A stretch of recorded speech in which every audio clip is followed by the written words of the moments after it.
सीताराम एथर शीत दिन गाँ को गला बेलू गाँ आमर पारिकोटगढ़ से आमर जन्म गला बेलू बालुगाँ ओह्लैली एवं सब रास्ता घाट हो गला ब्रह्मपुर पटू रास्ता हो जाए पुरी पटू भी रास्ता हो जाए किंतु बालुगाँ पटे जाटा आमको सहज हुए बालुगाँ ओह्लै लंच रे पारिकुद को गला बेलू शीत दिन चिलिका पूरा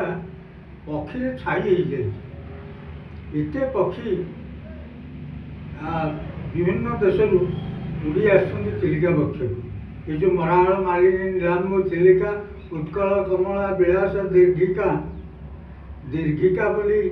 लवणाक्त ह्रद चिलिका तेणु या अंग्रेजी माने लागुन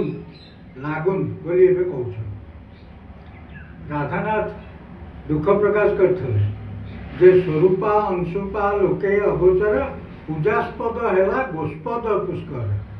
कारण स्वरूप अंशुपा और चिलिका को ये जेहतु ओडिशा ये पचारना किंतु एबे आउ से चित्र ना मु लंच गला देखी अपूर्व पक्षी सम्भार माने एकदम दूध रंगर पक्षी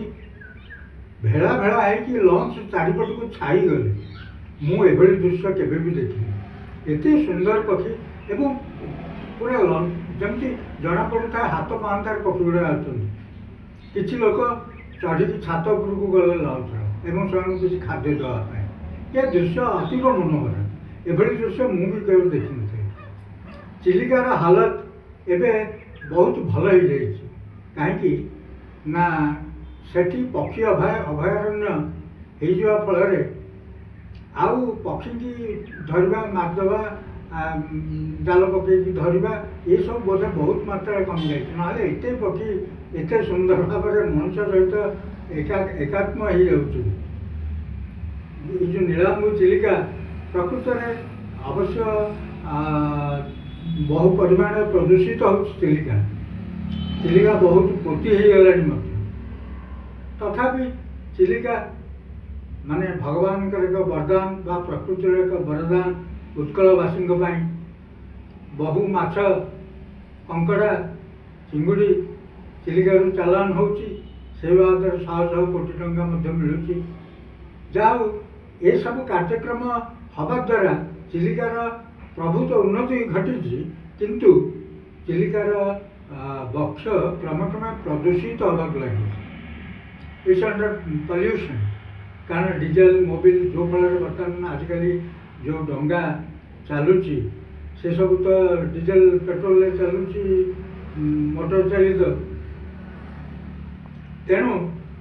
मु देखली शीत दिन में पुणी शीत सरीगले से पक्षी मैंने चलीजे नील देश चिलिकार प्रबल चरा मिलूँ पक्षी खाद्य मिलूँ पक्षी गुड़िक वर्षुआकार हो जाती माने तांकर चर्बी बहुत बढ़ी जाए एवं शीत दिन सरी जापर से उड़ी जाती हजार हजार किलोमीटर से चर्बी तांकर क्षय हो जाए तेणु प्रकृति गोटे नियम अच्छे गोटे संतुलन अच्छे तेणु चिलिका बर्तमान पक्षी क्षेत्र भाव में स्मरण कर रामचंद्र।